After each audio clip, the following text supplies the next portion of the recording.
जरा एक बात सोचिए, मान लीजिए कि 100 लोग एक मैराथन में दौड़ रहे हैं ठीक है। और उन सभी को पूरी तरह से लगता है कि वो बस जीत की तरफ बढ़ रहे हैं।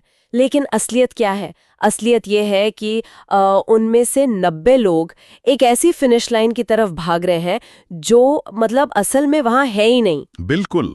और ये बहुत आम बात हो गई है आजकल। हाँ। और आज के हमारे इस गहराई से किए गए विश्लेषण में, जो कि साल 2026 के भारतीय स्टार्टअप इकोसिस्टम के नए डेटा पर आधारित है, एक ऐसी ही बहुत चौंकाने वाली सच्चाई सामने आई है। एकदम सही कह रही हैं आप। ये जो आज की रिपोर्ट है ना, ये साफ बताती है कि इंडिया में 90% फाउंडर्स सिर्फ एक ही भ्रम के पीछे भाग रहे हैं। और वो भ्रम है एआई स्टार्टअप यूनिकॉर्न बनाना। हाँ, सबको बस एआई स्टार्टअप बनाना है और करोड़ों की फंडिंग उठानी है। सबके सब उसी एक रेस में दौड़ रहे हैं जहां मतलब सफलता की दर ना के बराबर है। बिल्कुल। और ये स्थिति सच में बहुत चिंताजनक है ना? जब मार्केट में 90% लोग एक ही दिशा में भाग रहे हो, तो वहां सिर्फ शोर होता है, कोई काम की बात नहीं होती। हर कोई बस यही सोच रहा है कि किसी तरह आर्टिफिशियल इंटेलिजेंस का इस्तेमाल करके कुछ ऐसा बनाया जाए जो सिलिकॉन वैली के इन्वेस्टर्स को इम्प्रेस कर दे, या फिर रातों रात दुनिया बदल दे। वही तो।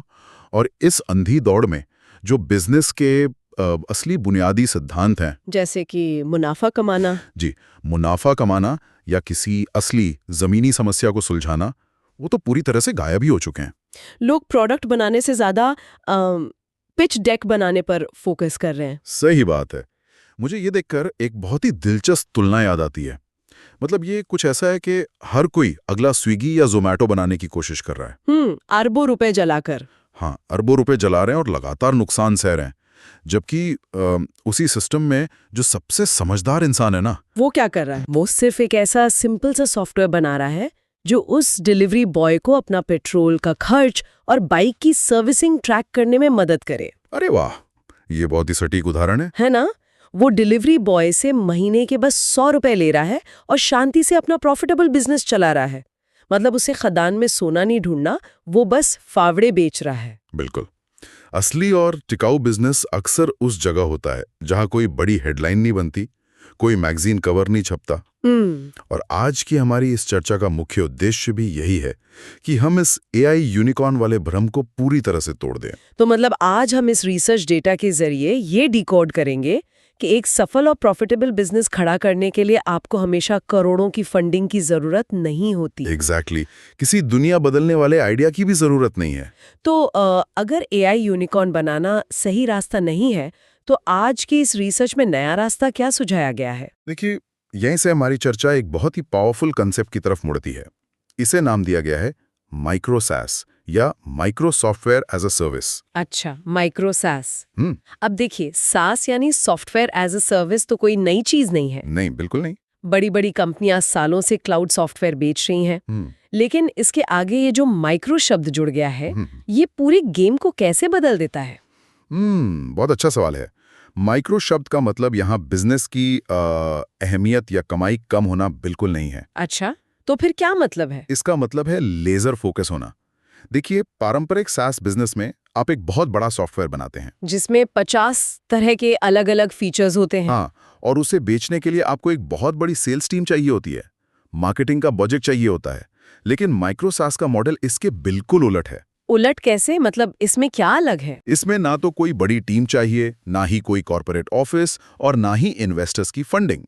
इसके सिर्फ 3 मुख्य स्तंभ हैं। ओके, वो 3 स्तंभ क्या हैं?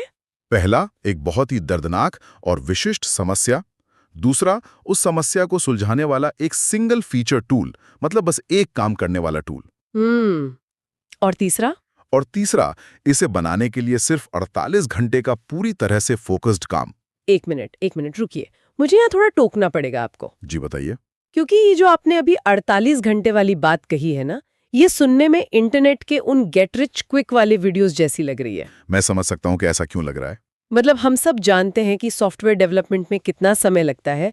मैंने तो ऐसी टीमें देखी हैं जिन्हें सिर्फ अपनी वेबसाइट का लोगो फाइनल करने में हफ्तों लग जाते हैं। हाँ, ये तो इंडस्ट्री की सच्चाई है। तो फिर क्या कोई अकेला इंसान सच में 48 घंटे के अंदर एक ऐसा सॉफ्टवेयर बिजनेस खड़ा कर सकता है जो लोगों को इतना पसंद आए कि वो हर महीने उसके लिए पैसे दें? तकनीकी रूप से ये कैसे संभव है? आपका ये शक बिल्कुल लाजमी है और देखिए ज्यादातर लोग यहीं पर मात खा जाते हैं। 48 घंटे में आप कोई फेसबुक या अमेज़न नहीं बना सकते। बिल्कुल नहीं। लेकिन आपको वो बनाना भी तो नहीं है ना। साल 2026 में तकनीक इतनी आगे बढ़ चुकी है कि आपको शुरुआत से कोडिंग करने की जरूरत ही नहीं है। अच्छा, मतलब बिना कोड लिखे? हाँ, आज मार्केट में नो कोड प्लेटफॉर्म्स और हर चीज के लिए एपीआई मौजूद हैं। तो आप ये कह रहे हैं कि स्क्रैच से कोड लिखने के बजाय पहले से मौजूद तकनीकी ब्लॉक्स को बस आपस में जोड़ना है? बिल्कुल। इसे ऐसे समझिए जैसे लेगो ब्लॉक्स को जोड़ना। मान लीजिए आपको पेमेंट कलेक्ट करनी है। तो उसके लिए गेटवे चाहिए। हाँ, तो आप अपना पेमेंट गेटवे बनाने नहीं बैठते। आप रेजर पे या स्ट्राइप का एपीआई इस्तेमाल करते हैं। आपको डेटाबेस चाहिए तो आप एयरटेबल का इस्तेमाल कर लेते हैं। ओह, समझ गए। तो 48 घंटे का मतलब है कि आप अपना पूरा फोकस सिर्फ उस एक कोर फीचर पर लगाते हैं जो ग्राहक की समस्या असल में सुलझाता है। मतलब बाकी सब चीजें आउटसोर्स या प्लग एंड प्ले हो जाती हैं। एकदम सही। और इसे ही हम MVP कहते हैं, यानी मिनिमम वायबल प्रोडक्ट। हाँ, MVP। लेकिन ध्यान रहे, MVP का मतलब कोई आधा अधूरा या टूटा हुआ प्रोडक्ट नहीं होता। तो फिर क्या होता है? इसका मतलब है एक ऐसा प्रोडक्ट जो सिर्फ एक काम करता है, लेकिन उसे दुनिया में सबसे बेहतरीन तरीके से करता है। इसमें कोई फैंसी डैशबोर्ड नहीं होगा, ना कोई डार्क मोड या कस्टमाइजेशन। बिल्कुल नहीं। बस वो एक बटन होगा जो यूजर का दर्द तुरंत खत्म कर दे। ये बहुत ही शानदार नजरिया है। मतलब आप फीचर्स जानबूझकर कम कर रहे हैं ताकि आप तेजी से मार्केट में उतर सकें। हाँ, और असम दुनिया की टेस्टिंग कर सकें। ठीक है, तो थ्योरी तो समझ आ गई कि टूल कैसे बनेगा, लेकिन अब बात आती है असल मार्केट की। क्या भारतीय बाजार में ऐसी छोटी और दर्दनाक समस्याएं सच में मौजूद हैं जिनके लिए लोग अपनी जेब से पैसे देने को तैयार हों? अरे बिल्कुल मौजूद हैं। अगर आप ध्यान से देखें तो चारों तरफ बस समस्या ही है। तो चलिए इस रिसर्च में जो 5 बहुत ही दिलचस्प और निश आइडियाज का जिक्र है उन पर बात करते हैं। जी बिल्कुल। जब हम जमीन पर उतर कर देखते हैं तो ऐसे ढेरों अवसर दिखाई देते हैं। इस रिसर्च में जो पहला और दूसरा आइडिया है ना, वो क्रिएटर इकोनॉमी और फ्रीलांसर से जुड़ा है। अच्छा, वो क्या है?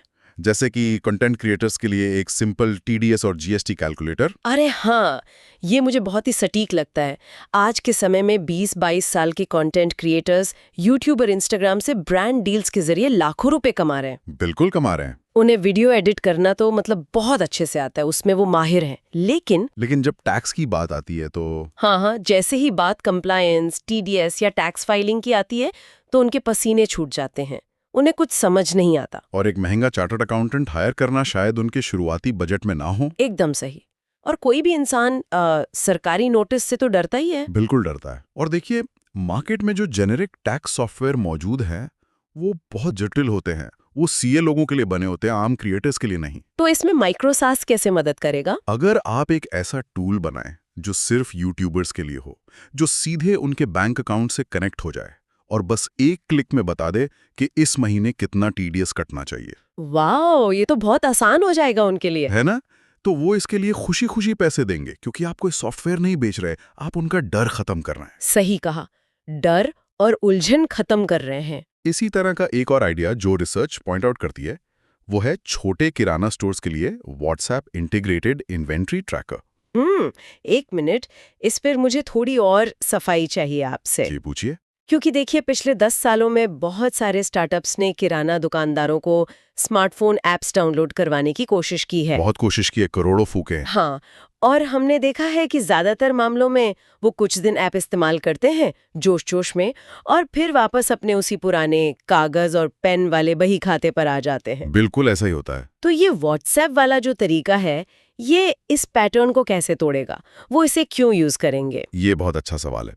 देखिए, इसका जवाब ये है कि यहाँ हम उनके व्यवहार को बदलने की कोशिश कर ही नहीं रहे हैं। अच्छा, फिर क्या कर रहे हैं? हम उनके मौजूदा व्यवहार के अंदर ही अपना समाधान डाल रहे हैं। एक किराना स्टोर का मालिक किसी नई इन्वेंट्री ऐप को खोलना भूल सकता है, उसे याद नहीं रहेगा। हाँ, इतने ग्राहक होते हैं दुकान पर। लेकिन वो दिन में 100 बार अपना WhatsApp जरूर खोलता है, वो उसकी आदत में शामिल है। ये तो है, WhatsApp तो सब चलाते हैं। तो अगर आप एक ऐसा बॉट बनाते हैं जहां उसे सिर्फ WhatsApp पर एक मैसेज टाइप करना है, 10 पैकेट बिस्किट बिक गए, बस इतना सा मैसेज, बस इतना, और पीछे बैकएंड में उसकी पूरी इन्वेंट्री खुद ब खुद अपडेट हो जाए, तो इसमें कोई फ्रिक्शन है ही नहीं। अरे वाह, कोई नई ऐप नहीं सीखनी, कोई पासवर्ड याद नहीं रखना। बिल्कुल, आप उनकी सबसे बड़ी समस्या को उस जगह पर सुलझा रहे हैं जहां वो पहले से मौजूद हैं।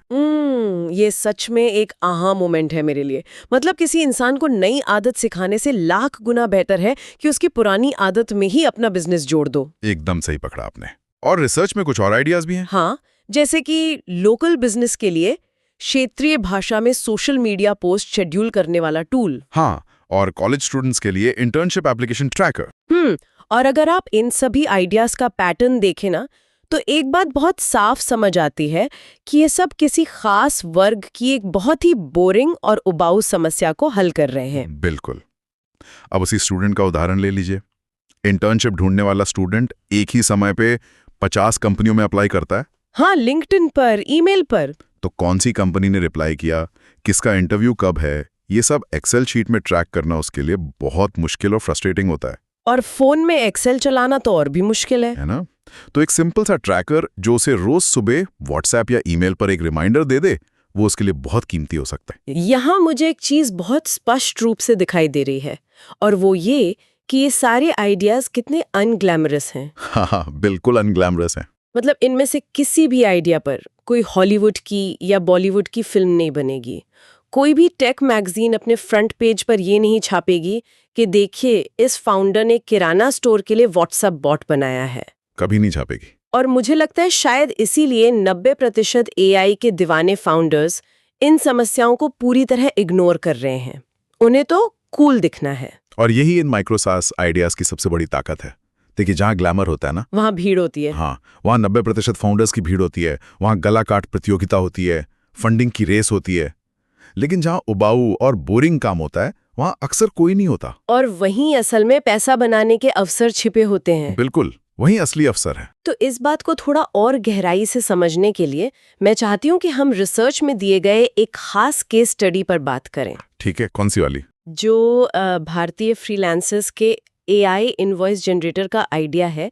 मैं इसकी यूनिट इकोनॉमिक्स और उस ग्राहक के मनोविज्ञान को अच्छे से समझना चाहती हूँ। चलिए इसे डिकोड करते हैं। क्योंकि मेरे दिमाग में ये सवाल आ रहा है कि आखिर क्यों एक फ्रीलांसर जो आमतौर पर पैसे बचाने की ही कोशिश करता है, वो हर महीने एक इनवॉइस टूल के लिए पैसे देगा, जबकि वो यही काम माइक्रोसॉफ्ट एक्सेल पर एकदम मुफ्त में कर सकता है। इसे समझने लिए ना, हमें उस फ्रीलांसर के काम करने के तरीके को बिल्कुल करीब से देखना होगा, उसके दर्द को महसूस करना होगा। ठीक है। मान लीजिए ग्राफिक डिजाइनर है, उसने रात दिन एक करके अपने क्लाइंट का एक बहुत बड़ा प्रोजेक्ट खत्म किया है। आंखें लाल हो रही हैं स्क्रीन देखते देखते। हाँ, बिल्कुल वैसी हालत है, पर डिजाइन बहुत अच्छा बना है, क्लाइंट खुश है। अब उस डिजाइनर को अपनी मेहनत के पैसे चाहिए, जो कि सबसे जरूरी हिस्सा है। बिल्कुल, इसके लिए उसे एक प्रोफेशनल इनवॉइस भेजना होगा। अब ध्यान से सुनिए कि असलियत में उसका वर्कफ्लो होता क्या है। हाँ बताइए, वो करता क्या है? वो इंसान सबसे पहले अपना डिजाइन सॉफ्टवेयर बंद करता है, फिर वो अपने कंप्यूटर में कोई इनवॉइस वाला पुराना फोल्डर खोजता है। जो शायद महीनों पहले बनाया हो। हाँ, वहां से पिछले महीने का कोई एक्सेल फॉर्मेट ढूंढता है, उसे कॉपी करके एक नई फाइल बनाता है। कॉपी पेस्ट का खेल शुरू। फिर वो पुरानी डिटेल्स को एक एक करके डिलीट करता है, और वो भी इस डर के साथ कि कहीं कोई एक्सेल का अमाउंट कैलकुलेट करने वाला फॉर्मूला न डिलीट हो जाए। अरे हाँ, एक्सेल फॉर्मूला टूटना तो मतलब एक बहुत बुरा सपना है ना? फिर वो क्लाइंट का जीएसटी नंबर खोजता है, अमाउंट डालता है, उस पे 18% जीएसटी कैलकुलेट करता है। फिर उसे पीडीएफ में एक्सपोर्ट करता है, अपना ईमेल खोलता है, एक प्रोफेशनल मैसेज टाइप करता है, और तब जाके उसे अटैच करके भेजता है। बाप रे, ये तो सुनने में इतना थका देने वाला लग रहा है। और अगर क्लाइंट के नाम की स्पेलिंग गलत हो गई या जीएसटी का नंबर एक अंक भी गलत टाइप हो गया तो क्या? क्लाइंट वो इनवॉइस रिजेक्ट कर देगा, पेमेंट रुक जाएगी, और ये पूरा उबाऊ प्रोसेस फिर से शून्य से शुरू हो जाएगा। बिल्कुल। और इस पूरी प्रक्रिया में औसतन 45 मिनट से लेकर 1 घंटा बर्बाद हो जाता है। अब देखिए, एक फ्रीलांसर के लिए उसका समय ही उसकी इन्वेंट्री है, उसका कच्चा माल है एक तरह से। हाँ, वो 45 मिनट जो उसने एक्सेल शीट से लड़ने में बर्बाद किए जी, उस समय में वो किसी नए क्लाइंट को पिच कर सकता था, या कोई नया डिजाइन सोच सकता था, या शायद अपने परिवार के साथ आराम ही कर सकता था। ये 45 मिनट की बर्बादी एक बहुत ही बड़ा पेन पॉइंट है। अब मुझे वो 48 घंटे में तैयार होने वाले MVP की असली वैल्यू समझ आ रही है। कैसे?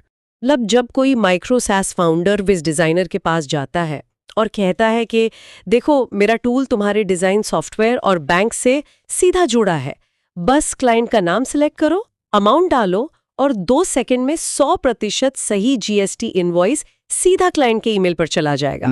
तो वो असल में क्या बेच रहा है? वो सॉफ्टवेयर नहीं बेच रहा है, वो उस डिजाइनर को उसके महीने के 4 से 5 घंटे वापस खरीद कर दे रहा है। एकदम सटीक पकड़ा आपने। यही बिजनेस का सबसे बड़ा नियम है। हम्म। लोग कभी भी कोड या सॉफ्टवेयर के लिए पैसे नहीं देते, लोग अपनी समस्या के समाधान के लिए पैसे देते हैं। अपने समय के लिए पैसे देते हैं। बिल्कुल। अगर कोई फ्रीलांसर 1000 रुपए प्रति घंटे के हिसाब से कमाता है और आपका टूल उसके महीने के 4 घंटे बचा रहा है, तो उसने 4000 रुपए की कीमत का समय बचा लिया। हाँ। अब अगर आप उस टूल के लिए महीने के 500 रुपए भी चार्ज करते हैं तो उसके लिए बहुत फायदे का सौदा है। बहुत बड़ा फायदा है। वो बिना सोचे इसके लिए अपनी जेब से पैसे निकालेगा। इसे ही मजबूत यूनिट इकोनॉमिक्स कहते हैं। ये एक बहुत बड़ा शिफ्ट है हमारे सोचने के तरीके में। मतलब हम अक्सर B2C माइंडसेट में इतने उलझे होते हैं कि हमें लगता है हर चीज मुफ्त होनी चाहिए। हाँ, आम यूजर मुफ्त चीजें ढूंढता है। लेकिन जब हम B2B या बिजनेस करने वालों की बात करते हैं तो वो हर उस टूल के लिए पैसा देने को तैयार है जो उनके काम की स्पीड बढ़ाए या उनका कोई दर्द कम करे। एकदम सही। लेकिन चलिए अब बात करते हैं सफलता के सफर की। ठीक है। आइडिया तय हो गया, 48 घंटे में MVP बन गया, यूनिट इकोनॉमिक्स भी समझ आ गई कि लोग पैसे देंगे। लेकिन आज के डेटा के अनुसार अगले 6 महीने का रोड मैप क्या होता है? क्या ये 50,000 की रिकरिंग इनकम रातों रात आ जाती है? बिल्कुल नहीं। जो लोग ऐसा सोचते हैं ना, वो अक्सर 1 महीने में ही हार मान लेते हैं और वापस नौकरी ढूंढने लगते हैं। तो फिर सच्चाई क्या है? सच्चाई यह है कि 48 घंटे सिर्फ प्रोडक्ट को बाजार में उतारने का समय है। असली मेहनत तो उसके बाद शुरू होती है। मतलब मार्केटिंग और सेल्स? जी, रिसर्च के मुताबिक अगले 6 महीने का लक्ष्य प्रोडक्ट में नए फीचर्स जोड़ना नहीं होता। ज्यादातर लोग यही गलती करते हैं कि वो कोडिंग करते रहते हैं। तो लक्ष्य क्या होता है? उसका लक्ष्य होता है डिस्ट्रीब्यूशन। आपको उन जगहों पर जाना होता है जहां आपके संभावित ग्राहक बात कर रहे हैं, उनकी शिकायतें सुननी होती हैं। जैसे कि फेसबुक ग्रुप्स? हाँ, फेसबुक ग्रुप्स, लिंक्डइन, रेडिट की छोटी कम्युनिटीज। वहां जाकर उन्हें अपना टूल दिखाना होता है। और इस पूरे 6 महीने के सफर का सिर्फ एक ही सबसे बड़ा माइलस्टोन होता है। वो क्या? अपना पहला पेइंग कस्टमर हासिल करना। बस वो पहला इंसान जो पैसे दे। ये बात मुझे बहुत दिलचस्प लगी, क्योंकि आमतौर पर स्टार्टअप्स की दुनिया में लोग लाखों यूजर्स के पीछे भागते हैं। उन्हें अपने डैशबोर्ड पर 10,000 मुफ्त साइनअप्स देखकर खुशी होती है। वो वैनिटी मैट्रिक्स हैं, दिखावा है बस। लेकिन माइक्रोसास के इस सफर में आपका पूरा फोकस उस एक इंसान को ढूंढने पर है जो आपके काम के लिए अपनी जेब से पैसे निकालने को तैयार है। ऐसा क्यों है? मतलब मुफ्त की यूजर्स में क्या बुराई है? देखिए, मुफ्त के यूजर्स अक्सर आपके बिजनेस के लिए बहुत खतरनाक साबित हो सकते हैं। खतरनाक? वो कैसे? वो आपको ऐसा फीडबैक देंगे जो काम का नहीं है। वो कहेंगे कि आपका ऐप बहुत अच्छा है, बस इसमें ये 4 नए फीचर और जोड़ दो। आप उनके कहने पर महीनों लगाकर वो फीचर बनाएंगे। लेकिन जब आप उनसे कहेंगे कि लीजिए बन गया, अब इसके लिए 100 रुपए दे दीजिए, तो वो गायब हो जाएंगे। अरे बाप रे, ये तो बहुत बड़ा धोखा हो जाएगा। बिल्कुल, मुफ्त यूजर्स की राय से बिजनेस नहीं बनता। लेकिन जब कोई एक इंसान अपना क्रेडिट कार्ड या UPI पिन डालकर आपको 500 रुपए देता है ना, तो वो असल में दांव पर कुछ लगा रहा है। हाँ, वो आपकी पूरे बिजनेस मॉडल को वैलिडेट कर देता है। वो साबित करता है कि आपने सच में एक ऐसी समस्या सुलझाई है जिसकी मार्केट में कोई ठोस कीमत है। यानी वो पहला ग्राहक आपके लिए एक दिशा सूचक का काम करता है। वो आपको बताता है कि आप सही रास्ते पर हैं या नहीं। एकदम सही कहा आपने, दिशा सूचक। और एक बार जब आपको अपना पहला ग्राहक मिल गया तो आपको ये समझ आ जाता है कि ये इंसान किस वजह से पैसे दे रहा है। उसकी प्रोफाइल समझ आ जाती है। हाँ, फिर आपको बस उसी तरह के लोगों को ढूंढना है और उनके सामने अपना प्रोडक्ट रखना है। रिपीट करना है बस प्रोसेस को। जी। और जब आप ऐसे 20 ग्राहक जोड़ लेते हैं तब आप अपनी पहली 10,000 रुपए की मंथली रिकरिंग इनकम तक पहुंचते हैं। यह आंकड़ा सुनने में शायद बहुत छोटा लगे, खासकर तब जब अखबारों में किसी AI यूनिकॉर्न के करोड़ों रुपए की फंडिंग की खबरें छप रही हो। हाँ, 10,000 बहुत छोटा लगता है उसके सामने। लेकिन ये 10,000 रुपए पूरी तरह से आपके अपने बनाए हुए एक सिस्टम से आ रहे हैं। इस पर आपका 100% कंट्रोल है। ये एक ऐसा सिस्टम है जो आपके सोने के बाद भी काम कर रहा है और मुनाफा कमा रहा है। वाह! यही वित्तीय आजादी की असली शुरुआत है। सच में ये बहुत ही शानदार विश्लेषण है। मतलब अगर हम आज के इस पूरे डीप डाइव के मुख्य बिंदुओं को समेटे तो एक बात बिल्कुल साफ हो जाती है। क्या? साल 2026 के इस शोर शराबे वाले बिजनेस इकोसिस्टम में जहां हर कोई एक जैसी रेस में भाग रहा है, असली अवसर उस रेस के बाहर मौजूद है। हमें रातों रात दुनिया बदलने की कोई जरूरत नहीं है। एकदम सही। हमें किसी सिलिकॉन वैली के इन्वेस्टर को इम्प्रेस करने की या झूठे पिच टेक बनाने की कोई जरूरत नहीं है। बिल्कुल नहीं। हमें बस अपने आसपास मौजूद उन छोटी छोटी बोरिंग और उबाऊ समस्याओं पर ध्यान देना है जिन्हें बाकी सब इग्नोर कर रहे हैं। क्योंकि उनमें कोई ग्लैमर नहीं है। हाँ, माइक्रोसॉफ्ट की असली जीत यही है कि आप शांति से किसी एक इंसान के दिन का एक छोटा सा दर्द दूर करें, पूरी तरह से फोकस्ड रहकर एक सिंपल सा समाधान बनाएं और फिर उसी मॉडल को बार बार दोहराएं। और मुझे लगता है कि यही वो नजरिया है जो आज के समय में एक सफल बिजनेस बनाने के लिए सबसे ज्यादा जरूरी है। मैं पूरी तरह से सहमत हूँ। जाते जाते आज की इस चर्चा से जुड़ा एक बहुत ही अहम विचार है जिस पर हर किसी को आज जरूर सोचना चाहिए। वो क्या है?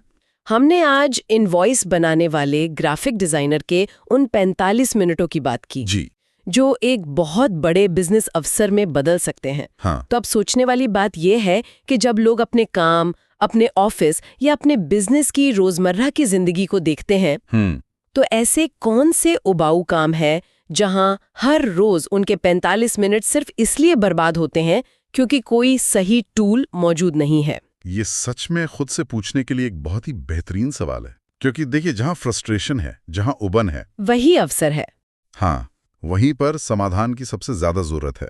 उन 45 मिनटों के दर्द को ध्यान से पहचानिए, जवाब वहीं मिल जाएगा। बिल्कुल सही कहा।